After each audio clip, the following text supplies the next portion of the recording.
காமாட்சி கோயில் கொண்டு சுடர் வீசும் தீபம் ஒன்று எந்தன் வீடு வந்ததோ, பிள்ளை வடிவாய் நின்றதோ.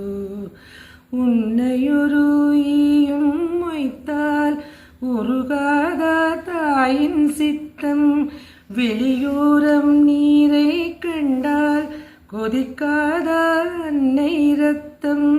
உனக்கொரு குறை நீந்திடாதே, வளர்ப்பேனே தோளில் மீது பணிவாய் மலரே, மடிமேல் உறங்கு மன்னவா மன்னவா மன்னாரி மன்னனல்லவா.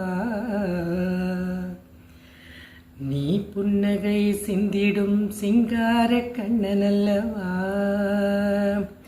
மழலைகள் யாவும் தேனே மரகத வீணை தானே, மடிமேலே ஆடும் பூந்தேரே, அன்னை மனந்தான் பாடுமாறாரோ. மன்னவா மன்னவா மன்னாரி மன்னனல்லவா. நீ புன்னகை சிந்திடும் சிங்கார கண்ணனல்லவா.